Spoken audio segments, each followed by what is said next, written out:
میں بتاؤں آپ کو کہ یہ جو میلوڈی والی مسجد ہے نا جی مسجد عثمان، تو مسجد عثمان کے باہر میں 2 خواتین بھکاری ہیں، وہ کھڑی ہوتی ہیں اور جی وہ بھیک مانگ رہی ہوتی ہیں. تو ایک بندہ جو ہے نا وہ ایک عورت کو دینے لگا، تو دوسری نے پتہ نہیں زیادہ دکھی آواز نکالی، تو اس نے اس کو دینے کی بجائے اس کو دے دیا. اس کے بعد بھائی جان ان کی لڑائی شروع ہوئی آپس او میں، مائی یعنی زبانی کلامی. وہ کہتی ہے اسے دے رہے ہو، اس کا 2 کنال کا گھر ہے، یہ ہے وہ ہے. وہ کہتی ہے چل تیرا بھی پتہ ہے تو جن گاڑیوں پہ یہاں پہ آتی ہے، تیرے کتنے بچے جو ہے نا وہ او مائی کتنی عیاشی کر رہے ہیں، تو تو باہر پاکستان سے پیسے بھیجتی ہے اور یہ ہو. انہوں نے ایک دوسرے کے کچے چٹے کھولے، ایک دوسرے کو انہوں نے بتایا. اس نے کہا تیرا بھی مجھے پتا ہے، تیرا یہ، تیرا بھی مجھے پتا ہے، تیرا وہ. یہ آپ اس گورنمنٹ کی جی پرسپیکٹو جی میں بات کر رہے ہیں؟ یہی کریں گے. یہ جب ایک دوسرے کے بعد وہ کھولنے پہ آئیں گے نا، وہ کہیں گے تیرا ہمیں پتہ ہے تیرا کیسا مینڈیٹ ہے، اور تیرا بھی مجھے پتہ ہے تیرا کیسا مینڈیٹ ہے، تو کسے فون کر کے آیا تیرا پتہ، تو ہار گیا تھا تو کیسے آئے. یہ چیزیں ہوں گی. یہ تو ایسے ایک اندر ایک الگ میچ ہوگا سر یہ ان کے لیے مسئلہ دیکھیں نا، ان کے لیے مسئلہ آپس میں ہے. آپ دیکھیں جو پی ڈی ایم میں شامل جماعتیں تھیں، دیکھیں جب آپ کا کہتے ہیں نا کہ جو آپ کا سب سے قریبی دوست ہوتا ہے نا، سب سے وہ بڑا سب دشمن. سے خطرناک ہوتا ہے آپ کے لیے. یس کہ جب وہ دشمن بن جائے تو پھر تو آپ کی ایک ایک چیز اس کو پتہ ہوتی ہے. اب مولانا فضل الرحمان صاحب جو الگ ہوئے ہیں سارے معاملے سے، اب مولانا فضل الرحمان سے بہتر کون جانتا ہے کہ حکومت کیسے آئی، ان سے بہتر کون جانتا ہے کہ میاں صاحب باہر کیسے گئے، کیونکہ ادھر سے وہ دھرنا لے کے آئے، ادھر سے میاں صاحب لندن چلے گئے. جی. ٹھیک ہے، اب مولانا صاحب کا تو کیس ہی ہے. اور مولانا صاحب اس 8 فروری کو ہونے والے سسٹم میں وہ بالکل اسی سسٹم کی طرف بالکل آؤٹ بھی ہو گئے کہ بالکل ہے. تو مولانا صاحب ان کو کیک کا کوئی پیس بھی نہیں ملا. آپ ایک چیز دیکھیں کہ مولانا فضل الرحمان صاحب کے جو رہنما ہیں ان کی جماعت کے راشد سومرو صاحب، کراچی میں انہوں نے اسٹیبلشمنٹ کے حوالے سے گفتگو کی ہے. جو یہ پی ٹی آئی کا بندہ کرتا تو اب تک پتہ نہیں کیسے کیا ہو جاتا، اب تک پریس ریلیزیں آ جاتی، ادارے پہ حملہ ہو گیا، تباہ کر دیا، برباد کر دیا، فوج کو تقسیم کرنا چاہتے ہیں، یہ کرنا چاہتے ہیں، وہ اٹھا لیتے اور سارا کچھ. ادھر کوئی نہیں گیا.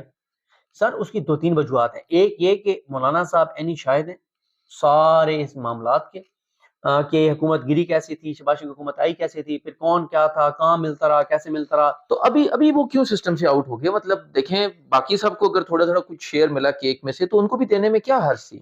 نواز شریف نے کہا تھا کہ جی مولانا مجھے نہیں چاہیے اسمبلی میں، کیونکہ میاں صاحب تو جب سے لندن سے روانہ ہوئے تھے تو وہ پرائم منسٹر کے طور پہ روانہ ہوئے تھے نا، جی وہاں سے ہمارے سفارتکار جو انہوں نے وہ تو روانہ کیا. اخبارات میں تو کیونکہ ان ٹھیک کا ہے، وہ اشتہار بھی پورے وہ چھپ گئے تو تھے کہ اشتہار تو بہت بعد میں چھپا. اس سے پہلے جس طرح سے ایئرپورٹ پہ ان کو پروٹوکول دیا گیا، بایو میٹرک ان کا وہاں ہوا، عدالتوں سے چیزیں ہوئی سارا. پھر ہر میاں صاحب بیسیکلی فیصلے کر رہے تھے 8 فروری سے پہلے ہی بیٹھ کے کہ کیا ہوگا کیسے ہوگا. میاں صاحب نے کہہ دیا کہ مجھے مولانا فضل الرحمان اور جہانگیر ترین نہیں چاہیے اسمبلی میں. اچھا یہ میاں صاحب نے کہا تھا، یعنی یہ مولانا کی جماعت کو انہوں نے کہا تھا کہ جتنی یہ کم اس پہ جا سکتے ہیں ان کو لے جائیں.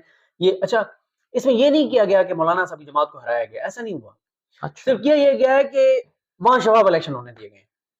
اچھا وہاں فارم 45 کے انہوں نے کہا یہاں الیکشن فارم 45 کے چلیں گے، اچھا وہاں وہاں پہ فارم 45 7 کے نہیں ہوں گے. تو اوکے یہ ہوا ہے. باقی جو ہے مولانا صاحب کا شکوہ یہ ہے کہ جہاں بھائی آپ نے 70-80 سیٹوں پہ فارم 47 کے الیکشن کرائے ہیں تو یار کو 10 ہماری بھی اس میں ایڈ کر لیتے.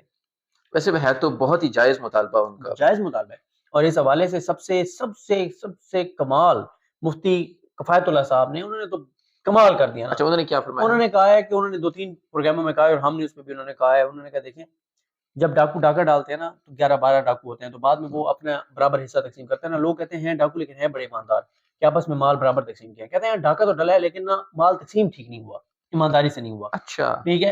اور انہوں نے تو کھل کے کہہ دیا، اینکر نے کہا یہ کیا بات کر رہے ہیں؟ اس نے کہا صحیح بات کر رہا ہوں، اگر مینڈیٹ کے مطابق فیصلہ کر رہے ہیں وہ تو پھر پی ٹی آئی کا ہے، بنانے دو اسے حکومت. ہمارا شکوہ یہ ہے کہ مینڈیٹ پہ ڈاکہ تو ڈلا ہے لیکن ڈاکوؤں نے آپس میں مال ٹھیک تقسیم نہیں کیا.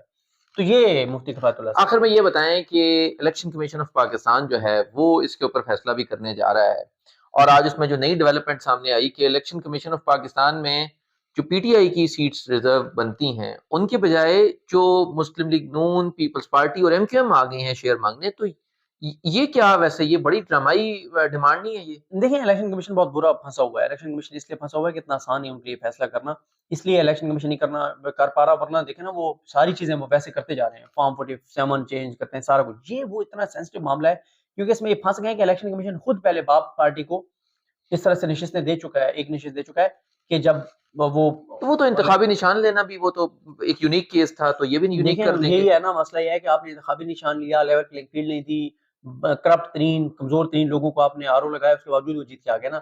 اب اتنا آسان نہیں ہے.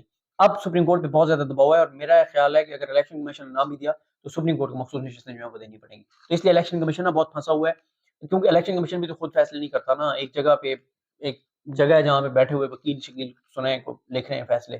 تو وہ بھی سب پھنسے ہوئے ہیں کہ کوئی چیز ان کو مل نہیں رہی کہ کیا لکھیں کیسے لکھیں.